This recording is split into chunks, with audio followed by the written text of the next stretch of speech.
Photography is a still medium, but despite that, motion is so important. Whether you decide to shoot something with a low shutter speed, capturing a lot of motion blur, or at a high shutter speed, making sure everything in your frame is super sharp, the way you capture motion will have a profound impact on the mood your photos convey.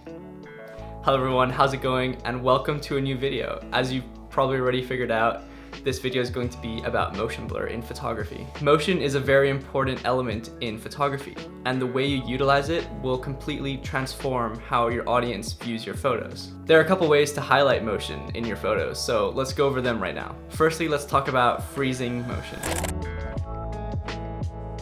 I took this shot of an ice cube falling into a glass of gin and tonic a while back, and in this instance I opted to keep the shutter speed super high, around 1/4000th of a second, so that we were able to see all the tiny details of all the little droplets of tonic that are coming out of the drink.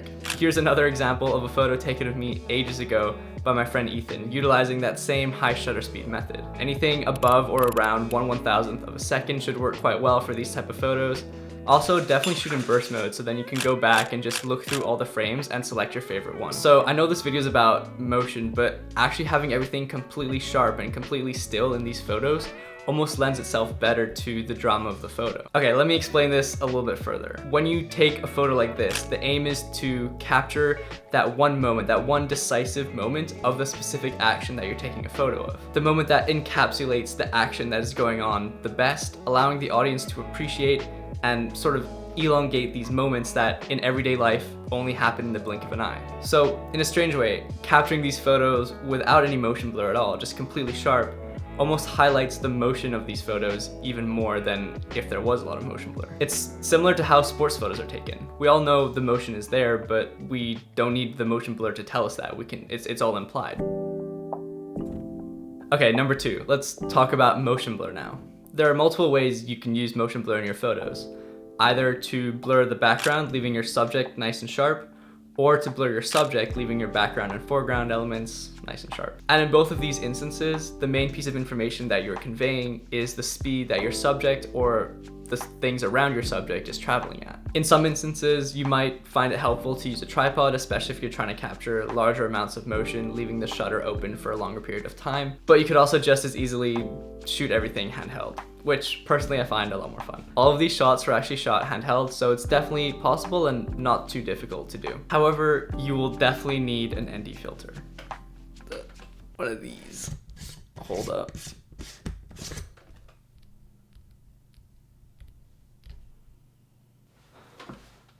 An ND filter like this. And the reason for that is we're going to be lowering the shutter speed, and in doing that, we're also letting more light in, which means we run the risk of overexposing the photo. So having the ND filter on the top of the lens helps compensate for that and make sure we properly expose our photos even with the low shutter speed.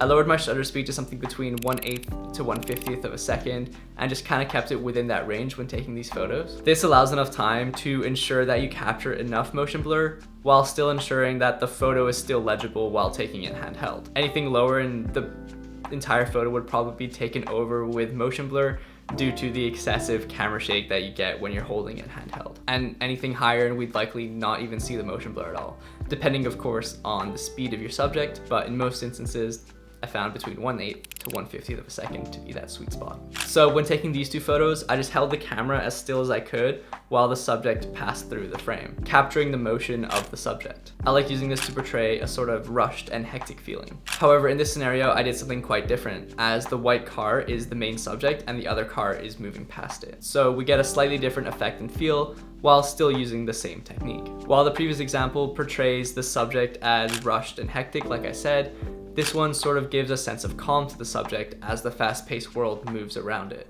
Another example is if you keep your subject sharp and blur out the background with motion blur.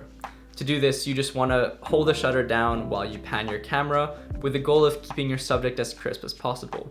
And the way you do that is by matching the speed of your pan with the speed of the subject that's in front of you. This again conveys that hectic and fast-paced feel that we achieved in the first example. Okay, cool, kind of vibey. So just to quickly recap everything, We have no motion blur on our subject, and motion blur on the background or foreground elements of the photo. And you can use these techniques interchangeably depending on what you want to convey or what you're taking a photo of. But there's more. Photography shouldn't be so cut and dry, and you don't always have to stick within the rules and follow the guidelines. Basically, you don't only need to use motion blur to convey speed. You can use it creatively to convey whatever you like. Recently, I've seen a lot of examples online of motion blur being used really creatively, so I thought to myself, I should try and give it a go. I've spent most of my photography career trying to follow the rules, capturing as sharp an image as possible, and I've never really thought about how intentional motion blur could be used to change or alter the look and feel of my photography.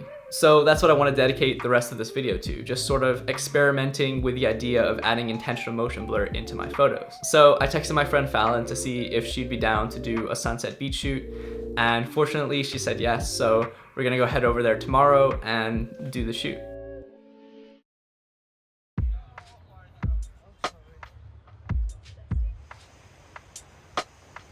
When we arrived at Wreck Beach, we found this cute little pathway which looked really nice to take photos at, so we started taking photos over there. And Fallyn had this nice red corduroy jacket which complemented the green of the trees as well as the blue of her jeans really well. Then we moved into this tall grass area which was a little sketchy, but in my opinion provided some pretty cool shots that I was quite happy with.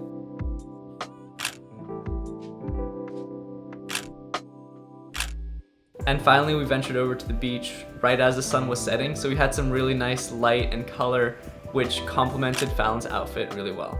So after giving this a go for the first time, one thing that I've realized is this is a lot harder than it looks. I kept the shutter speed at around 1/8 of a second for most of the shots, but in hindsight I think I could have brought it up or should have brought it up to around 1/50th of a second, just so we capture more shots like this, where the motion blur is a little more subtle but still visible. I must confess though, I did feel really uncomfortable shooting this way just because I'd never done it before, and I was constantly, wondering, are these good shots, are these good shots? So I did switch back to a higher shutter speed just to capture this one shot of Fallyn in the tall grass, and then I brought it into Photoshop and added some motion blur in Photoshop, which I guess is sort of cheating, but hey, at least I'm being upfront about it.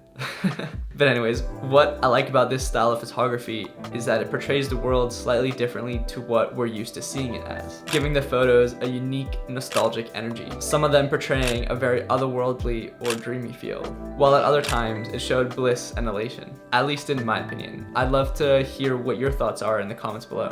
I definitely have a lot more learning to do with this style of photography, and I'm super excited to implement it more into my future shoots. But anyways, that's all from me today. But before we go, I just want to say a big thank you to Fallyn for agreeing to do the shoot. She absolutely crushed it. And finally, if you enjoyed the video, please leave a like and subscribe, and I'll see you in the next video. I'll see you later.